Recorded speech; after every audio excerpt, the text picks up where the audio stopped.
Hi, Hi, Aisha. Tom. Hi there. Hi, how are you? Very well, thanks. And you? Doing well, thank you. Just to let you know, I started recording just so that we can naturally get into the conversation without me Sure. having to say, oh, we're recording now. So, Yeah, sure. Can I just turn the light on? Is that okay? of course, please. I just I Yes. just realised it's a little bit dark in here, so hopefully hopefully the light should normalise. There's usually a bit of a flicker and then it settles down. So You actually hopefully that look completely fine right now. So, great, super, good. yeah. You know what? It was pretty amazing, your call out on LinkedIn. Like, hey, I would love to have more Super. podcast conversations. Yeah, Like, it was funny because I just felt prompted to put it out. I'd done a podcast the night before with Simon, who I tagged in the post, and I really enjoyed it. I love talking to people and exchanging ideas and talking about the stuff that I'm researching, because I know that other people are interested in those things as well and interested in the personal development space. So I just thought, well, why not put it out there and tell people what I'm actually interested in talking about and see who wants to chat. right. So would it be great just to have you introduce yourself and tell a little bit about what it is that you do? What is it that you're known for?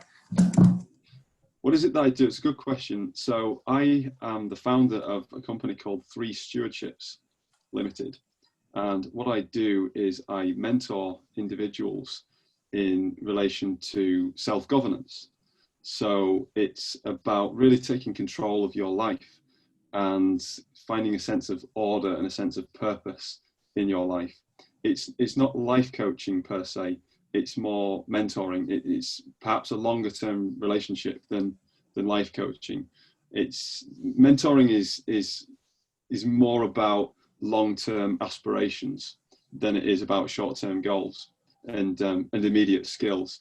So what I've developed is a framework called the Three Stewardships Framework, which essentially, as I've explained, as it's a framework, it's what individuals complete themselves. They complete it themselves with my guidance to look at where they are right now and also where they want to be. So looking at the situation and then the aspiration and the difference between the two. And then we talk about how they can set goals in order to lead towards the aspiration and also form habits as well in order to do so. So it's really about helping people who they might feel as though they're in a state of chaos in the worst case, or they might simply just be in a period of flux in their lives. They might have undergone a lot of change and they might need to really want to create some semblance of holistic order and look at things quite holistically. So looking at the self, looking at, what's going on in my life, what's going on with my health, and also my mental health, and also with my spirituality, my connection with purpose and things like that. And then looking at relationships and building that out to contribution, because contributions ultimately, that's the thing that people are going to care about from us, because that's what we give to others. That's our gift to other people. That's our gift to the world. But my thesis is that we can only really make a meaningful and sustainable contribution if the self and the relationships are taken care of. So we have to get those areas of stewardship well together and well organized in order to be able to then make a sound contribution. I'm going to ask a few more questions in this space, but before I do that, let me introduce myself, since this is Okay. literally the first time we're speaking to each other. I'm Aisha Iqbal. I'm here in San Francisco, California, and by day, I'm a marketing executive, so at a digital advertising agency here in Silicon Valley. And on about 3 years ago, I started my journey in kind of exploring other areas of myself. Yeah. So writing, I self-published a personal memoir. I started blogging, doing my personal branding journey on social media, LinkedIn and Instagram and whatnot. And that led me to life coaching, which I started late last year.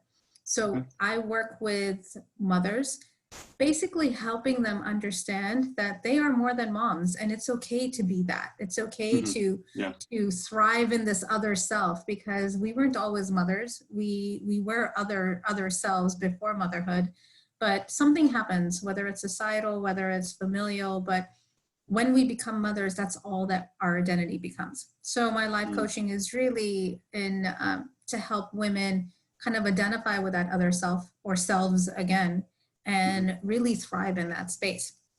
And through this journey, it's been, it's been my personal journey first and foremost to find that place within me and nourish that.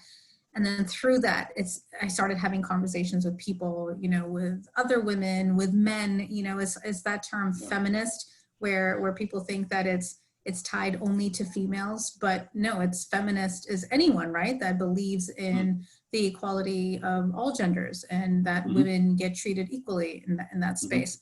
So it's through this journey that has led me to find and speak to people like you. And I liked how you differentiated your work from life coaching, because you are right. Life coaching can be more of a longitudinal practice, but it's mostly aligned with a point in time, right? Yes. Like, we will work with you for this period of time.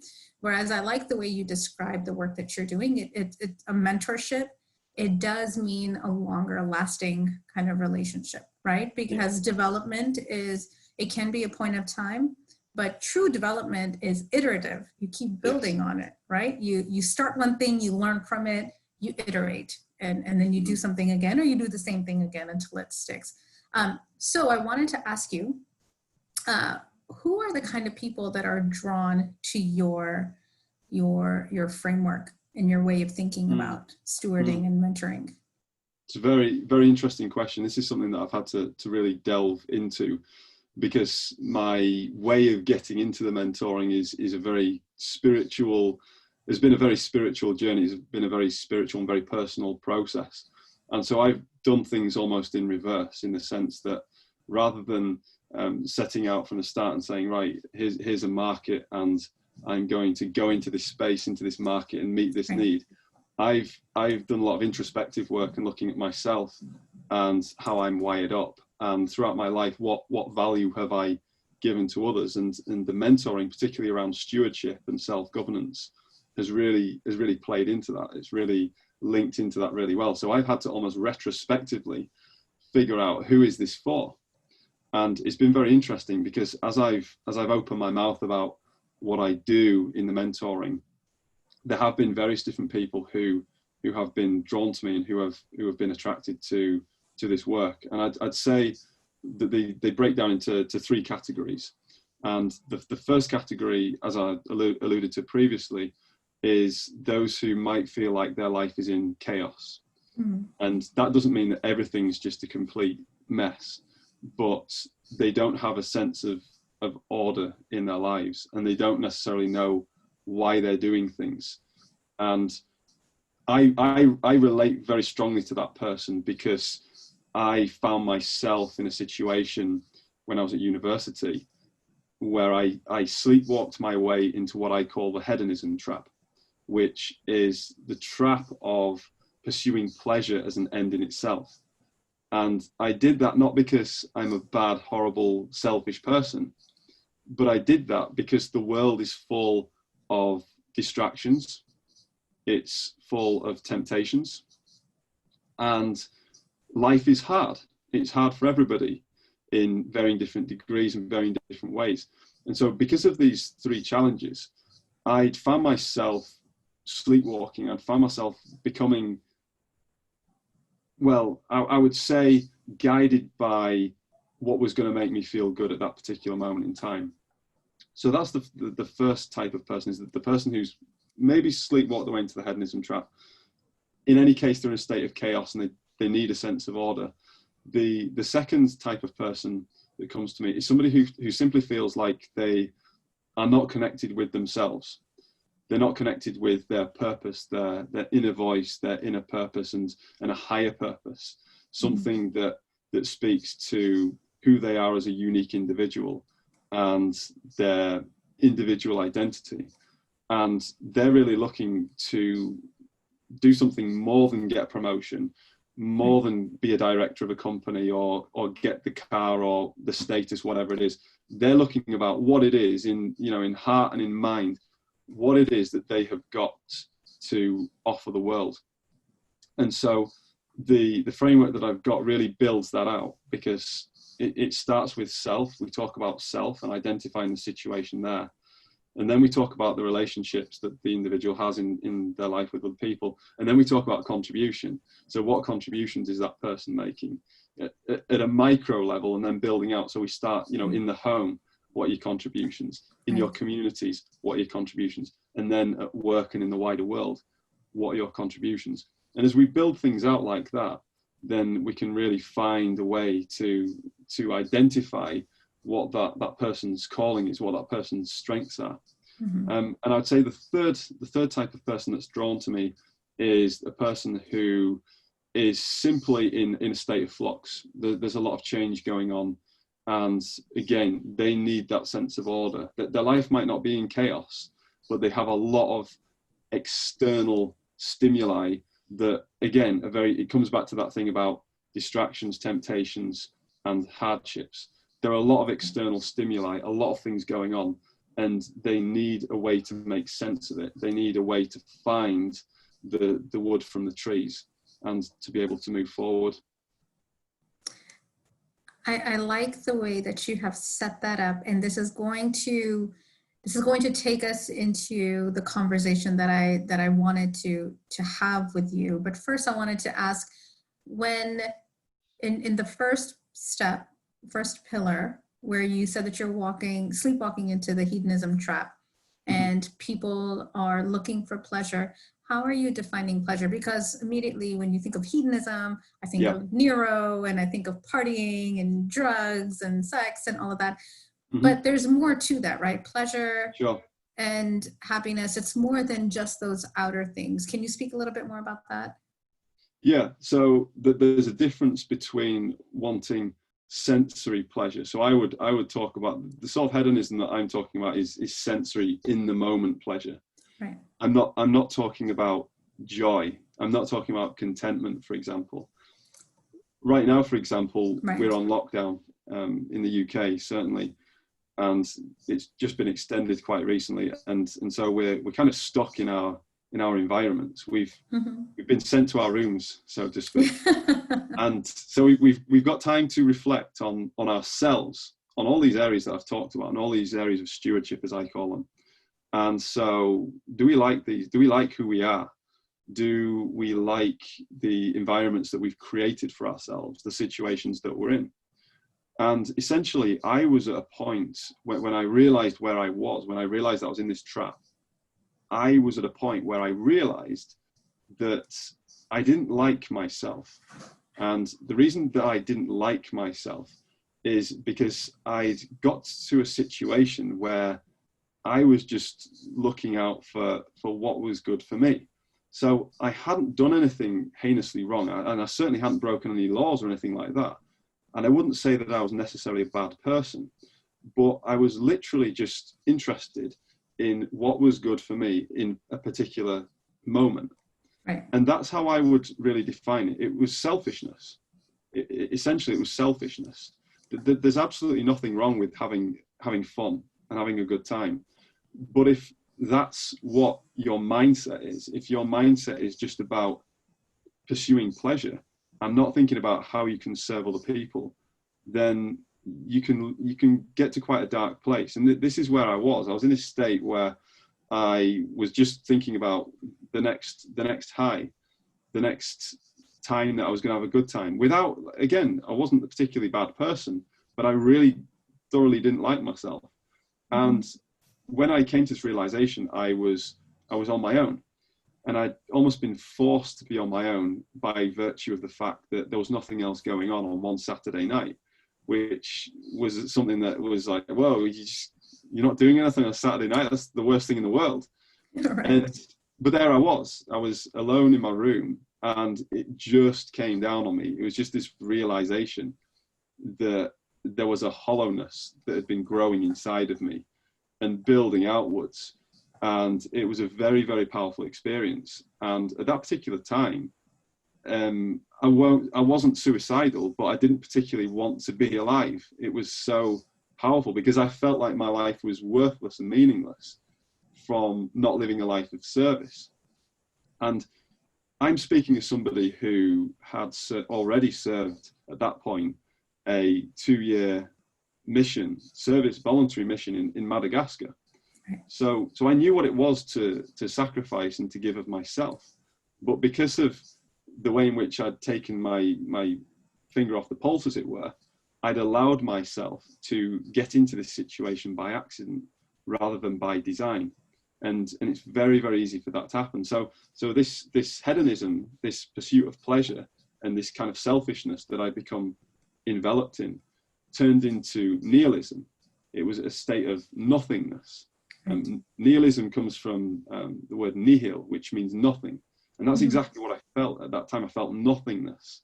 And there were it was like my roots and my anchors were long detached. They'd been detached long ago, and I had to reconnect with those things in order that I could, first of all, start liking myself again, feel good about life, and then actually move forwards and make the contribution that I'm supposed to make in life. I love that you just ended off with speaking about feelings and connectedness and then the lack thereof. And when I hear that, and when I think of the human experience, I tie that very much back to the fact that we are emotional beings, that a lot of how we live life is based on the feelings that come from it or don't. So which brings me to the point why I was very much drawn to having this conversation with you is the LinkedIn article that you wrote, It's Okay to Cry. Yeah. And it was beautiful. It resonated because I absolutely believe in that. And what was even more fascinating was that it was coming from a male's perspective. And I wrote to you that we don't hear enough, or even at all, from men saying it is okay to cry, because culturally, societal factors, religious, whatever it is, even biology, it's men are not encouraged to do that, right? Men are encouraged to be more stoic, show less emotion. So the question that I want to start this conversation off with is, does somebody become a weenie when they cry? No, no, not at all, not at all. And that's one of the points I made in the blog. I have to confess that I didn't actually want to write that particular post. I didn't want to write that blog, but my intuition, again, I'm a very spiritual person. My intuition was going crazy, saying, you need to write this post, you need to write this post. And I think out of all of my LinkedIn articles, it's one of the ones that's had the least attention. But I had this feeling that I needed to write the post because it wasn't about marketing my business or my personal brand. It was because somebody needed to read it, and somebody needed to get the message that for men, it is okay to cry. And one of the points that I put in the article, which I think is really important, is that crying is not synonymous with breaking. We have this assumption, and it's a false assumption, that when somebody breaks down in tears, that they break down, that they are broken. And I don't believe that whatsoever, because I'm a very emotional person. I'm very much in touch with how I'm feeling, happiness, sadness, everything else. And sometimes I cry more out of joy than out of anything else. Right. And that's okay too. And I've always been a very expressive person and not willing to suppress those emotions because of societal expectations. I live in the UK, and we have that thing about the British stiff upper lip, and That's this right. ultimate sign of stoicism and nobility in not showing emotion, even in difficult times. But I think it's a false dichotomy to say that if you show emotion, then you're being weak in difficult times.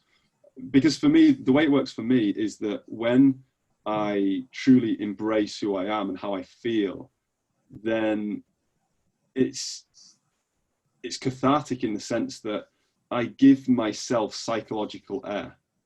I tell myself by embracing the emotion and allowing myself to cry, I'm not willfully trying to cry per se, but if that's how I feel and I do so, then I give myself permission to feel that way. It's okay to feel like this. And now that I do feel like this, what does it mean? What does this feeling mean? And where are we going to go from here? What's the plan? So by crying in the particular instance that I mentioned in the blog, it was very, very useful because it was light. It gave me light, it gave me clarity, and it gave me truth about my feelings on the situation. And then it gave me an opportunity to reframe aspects of that situation as well, and then plan to move forward as well, to think about the things that myself and my family can control. And so it was really, really important for me to go through that process in order to build a solid foundation at what is a very difficult time. I don't feel that sadness that I felt now because I addressed it. I haven't suppressed it. So I'm not carrying it around with me. If I kept suppressing how I was feeling, it would lead to other things. It would lead to feelings of anxiety. It would lead to feelings of depression, perhaps, and it wouldn't be good. And there's some great work that people have been doing in recent years that talks about, I'm thinking of people like Gabor Mate, who have been doing work on the impact of suppression and what it does to us when we suppress things, when we suppress our emotions. And it isn't just a psychological thing. It isn't just about our mental health. It's also physiological as well. This sort of suppression has a physiological impact. So it's literally bad for your health in a physical sense if you repress your emotions consistently. And maybe I'm a little bit of a rebel, maybe I'm a little bit different, but I refuse to jeopardize my health because of those social mores, which frankly just aren't healthy. Tom, were you always this open about recognizing and experiencing your emotions growing up? Did your family or the environment that you in support this type of behavior or this recognition? Yes and no. I would say yes and no. I think I was just born differently to anyone else, to the rest of my family, and so they had to figure out how I was, and I had to figure out how I was, and how we all interact with each other. And I think to start with, being so expressive and so emotional, it was a bit like, okay, so he's saying exactly how he feels. And so for me, part of my personal journey, obviously when you grow up and you're younger and you say exactly how you feel, it's not always appropriate. So you have to learn how to say, to express yourself, not suppress the emotion, but to express it in a way which is appropriate to the situation, so that you don't cause any hurt or mistrust with other people. Because I think fundamentally, it's important in building trust with other people to show how you feel. Because now I feel one of my skills. By day I work in sales and have done for quite a few years, and I would say one of my strengths in sales is building trust with people quickly. And I believe the way that I'm able to do that is because I speak very candidly and very openly with people. I don't have a hidden agenda. I'm very candid and very open. I'm very interested in other people and in terms of what their needs are, and if I can meet those needs, if I can genuinely help people, and if I can, and we can work together, then we'll work together. And it's very clear, it's very above board, but it's well expressed as well. So I think the sooner we start to express ourselves, how we're feeling, the sooner we can start to refine the manner in which we express our feelings, because that's a different kettle of fish, so to speak. It's very good to be expressive and to express ourselves, but how do we do it? How do we be true to ourselves and also be true to the needs of the situation and the needs of others? So it's not just about me. I'm not just dumping emotionally on other people.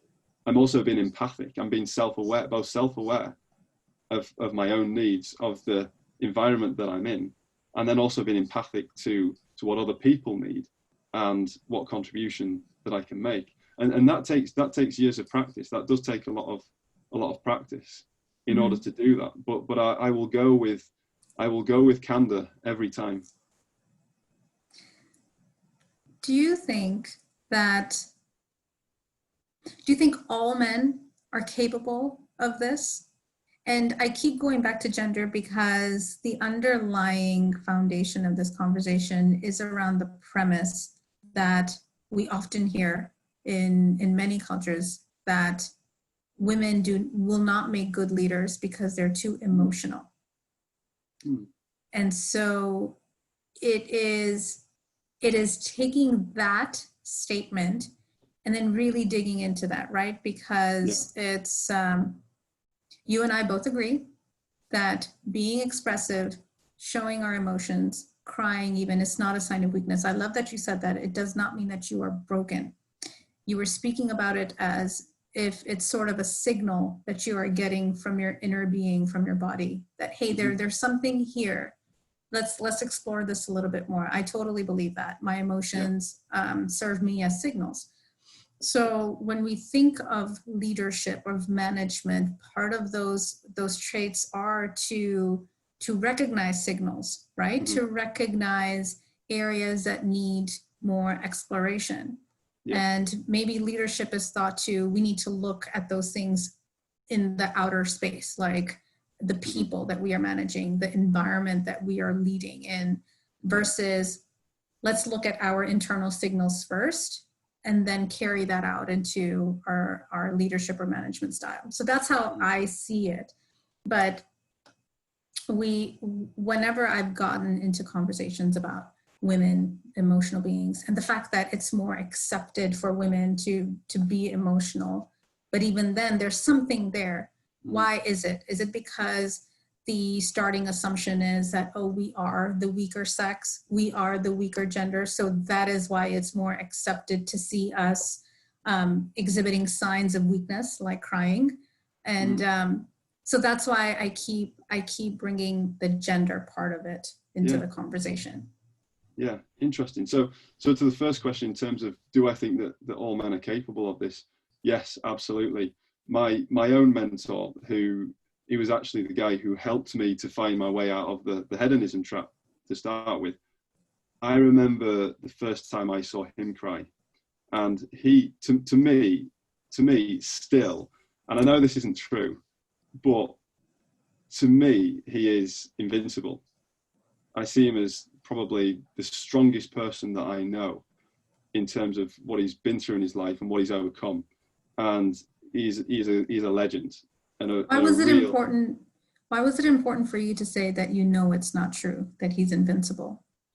I know that he's not invincible, but I have this perception of him that he is, because he's such a powerful person. He's such a powerful individual spiritually, but yet I've seen him cry about things that matter to him, and when he's recollected on emotional situations in his life and experiences. And I think to myself, the people I really admire and look up to as role models, I've seen them cry, and they weren't afraid to cry. Because you could look at it, you could flip it on its head. You could say that people are scared to cry, or people are scared to show their emotions. Now, is that, if you're talking about strength or weakness, which is it? Because if people are not going to cry because they're scared to cry, I don't consider that to be a strength. I consider that to be a matter of weakness. Not that I'm going around judging people for being weak for not crying. Right. But what I am saying is that when I look at my mentor who did cry in front of me, I see real strength. I also find it interesting because I'm a believer in Jesus Christ. And when I read in the Bible and I read how Jesus wept, Jesus cried, he showed emotion. And he's somebody who's an incredibly influential figure. And he showed that emotion, an incredibly spiritual being showed that emotion. That tells me that it's important. Because we are emotional creatures, so to speak. And it's really important that we express emotion to convey a message, because logic isn't enough. Logic just simply is not enough to communicate the gravity of something. If you want to get somebody to believe what you're saying, or to understand the gravity of a situation or a task that somebody's been given to do, there has to be emotion there. if there's no emotion there, where's the buy-in? Right. Who's listening? There has to be the buy-in. So I think it's very unfortunate that we have these cultural assumptions that women are too emotional, and that there are all these other things at play about emotion being a bad thing and keep emotion out of the workplace. I completely disagree with that. I think it's essential that emotion is in the workplace to connect with each other more authentically and more openly. Let's do away with passive aggression, for example. Let's throw passive aggression in the bin, and let's speak with each other respectfully, openly and clearly. Because if we do that, then we don't need to go away and chunter about people and gossip about people behind their backs. We can be very open, we can be very cordial, and we can register our concerns or our issues. And we can do so in a way that is sufficiently moderated. Because again, I think this whole thing about emotion, it's not about suppressing the emotion. It's about ensuring that the emotion is appropriate to the occasion. And that takes real skill. That's right. And if you don't practice that, you will never develop that. So again, the sooner we start to do this, the sooner we can get better at it and communicate with each other and connect with each other more effectively.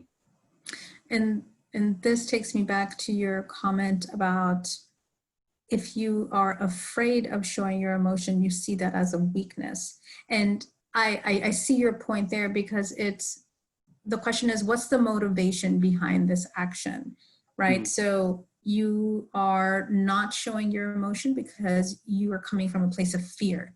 And the fear is, it could be many things, like judgment. How will people view me? And how will people judge me? So what are we taking into account making that decision? Versus strength in what you're saying, practicing empathy. So not just dumping your emotions, but being wary of, kind of aware of your surroundings and the people, and then gauging how much, how little to share. Yeah. Another question is, how did being emotional or crying, things like that, how did that get a bad rap? When did it become almost taboo for men to be expressive and emotional? It's a good question. I think there are a lot of books that get circulated in the business world, The Art of War and things like that have some great wisdom in them. There's no question about that. And Machiavelli's The Prince and things like that. And these things have an inherent zero-sum mentality behind them, because they're talking about, Machiavelli is right. Well, he was writing about statecraft for the Borgias. I believe he wrote The Prince and gave it to Cesare Borgia. So he's writing about statecraft. He's writing about defending against enemies. That's inherently zero-sum. Sun Tzu, The Art of War, that's about war. With war, there's a winner and there's a loser, and you certainly don't want to be the loser. So I believe that there's a lot culturally that has taught us, whether you've read The Art of War or not, you will have been taught by people or mentored by people who have, and who've taken and ingested that advice and applied it to all sorts of different areas of their life, whether consciously or subconsciously. So I think these ideas have been around for a long time, and I believe it's about concealing weakness. Because if somebody's crying about something, then clearly they care about it, right? You found, okay, that's a hot spot for him or for her. And so people don't necessarily want to show what those things are, because they can be manipulated. And I think it comes down to trust.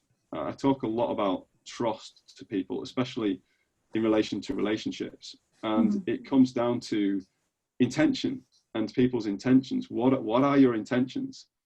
And the old saying, say what you mean and mean what you say. And I make great efforts to do that with people on every level, so that everybody knows where I stand on things appropriately. And it saves so much time, because when we trust each other, then we can just go ahead and get things done. We're not watching our back and looking around and thinking, "Ooh, can I really be myself in this situation?" Because they might use this information against me. We can Right. just get on and do the work that needs to be done. Leverage is why Yeah. we hide our vulnerabilities, right? Essentially. Yeah. So do you think you, as the expressive emotional being that you are, you've opened up to it, recognized it, embrace it, thrive in it. Mm-hmm. You as that person, do you think you could thrive in an environment where you are surrounded by people who are not there, who are looking for the next point of leverage over the other person? I'll have to be careful how I answer this question. I think so, yes. I think so, yes. I don't think the answer would always have been yes to that question. I think I've had to develop that over time, and I've had to find greater internal strength. And it's been a process for me to understand myself, understand who I am, Mm-hmm. my identity at an essential level, in terms of my essence, in terms of who I am in relation to my relationship with God and the work that I have to do on this earth. I'm a very strong believer in that. And I feel as though the more that I've honed in on that and really got to grips with who I am and why I am how I am in terms of the work that I've got to do, looking at it from that point of view, the more impervious I am to those external factors, i.e. Mm-hmm. what other people are doing. So I'm much more adept at navigating very different environments now than when I was just coming out of university, for example. So it matters much less to me now what sort of environment I am in than it would have done before. I do get a good sense of whether I can trust people, and like I say, trust is absolutely paramount for me. It's kind of binary. You either trust someone or you don't, and I think That's right. I think we're all like that. I also think that we trust people in different contexts as well. So you would trust somebody to do something in a certain context. So you trust your dentist to do a good job of your teeth, but you might not want him to write your will or something like that, and vice versa with a lawyer. So it's understanding the context as well in terms of who we can trust. But in terms of trusting somebody's character, for me, it's all about intention. It's all about what somebody's intentions are. And once I know that somebody's got good intentions, then great, that's wonderful. We're good to go. They could say something that might be insulting to me, and I wouldn't be offended at all, because I know that their intentions aren't bad. It's just how X, Y, or Z person is and how they communicate. So yeah, I try to. There's that saying, isn't there, that we judge ourselves by our intentions and others by their actions. Well, I try almost to flip that in relation to other people, and not necessarily judge people, but at least to determine whether I can trust them based on their intentions and understand more about what their intentions are, rather than just the actions that might be taken at face value, which I don't necessarily understand what's behind that. How many times do we get it wrong when somebody does something? We just don't know, do we? We just don't necessarily know what their intentions are. So we have to dig a little bit deeper and get to know people. So in this said environment, you would still thrive. And I think it's because on the merit of your own strength rather than the behavior of the people around you. Because it's not that those people may or may not do wrong to you or by you. It's how you are perceiving those actions from them. So that's where that strength of your own character and your own confidence and identity comes into place, because it's not that you as this emotional expressive being is now impervious to other people's actions. You are just taking them in and processing them differently. Would that be correct? Yeah, exactly. So yeah, just on that point of being impervious, being impervious in that respect means knowing who I am, and then figuring out the terrain that I'm in also. And I just feel that self-knowledge and self-awareness is so fundamental. I think it's inscribed on the side of the Delphi temple, know thyself. It's some of the oldest wisdom that we have, know thyself. And it's so important to really know ourselves and to be happy in our own skin, because sometimes we get all the indicators about who we are and how we're wired up, and I am a very strong believer in personal development as well, and improving and making progress. I'm not suggesting that we stay stuck in negative behaviors and negative thought patterns, but there is a fundamental coding there for each individual. Each individual is an individual at a very fundamental level. So once we understand our uniqueness, then it's about firstly accepting who we are, accepting that uniqueness, learning to embrace it, and then thriving in it. And this is a process. This takes time. This isn't stuff that's done over a weekend or on a weekend course. This is something that takes real continuous improvement and discovery, and really understanding how we fit in with the rest of the world. Because once we figure out who we are and we really do embrace that and move forward, then we know how we can serve other people. Mm-hmm. And that is the key. That is the key to sustainable success. Sustainable success is about being able to continuously serve people. If you think about the most successful individuals, you think about the most successful companies, they're the ones who served people the most consistently over a period of time. So it's about building that foundation. We're not being stuck in our own heads by knowing ourselves. Mm-hmm. What we're doing is we're building a foundation, brick by brick, layer by layer, line by line. We're building that foundation, and the purpose, the end of that foundation, is ultimately the contribution that we can make to others. So we started this conversation by me asking the question, does it make you a weenie if you cry? And thank God the answer to that is no, it's not. And it took us into a conversation of how it does take some practice. That yes. Even though naturally we are born emotional beings, we are born that way, somehow we are conditioned to very quickly shut that side off, many of us. Yeah. So how do we recondition ourselves, right? And you've said it, that it's not a point in time exercise that you do. It mm-hmm. takes time, it takes repetition, it takes a commitment. Mm-hmm. So you've also talked about really big things of identifying who you are, then accepting who you are, and then building off of that. Yeah. Those are really, really big things. And it's, where do you start?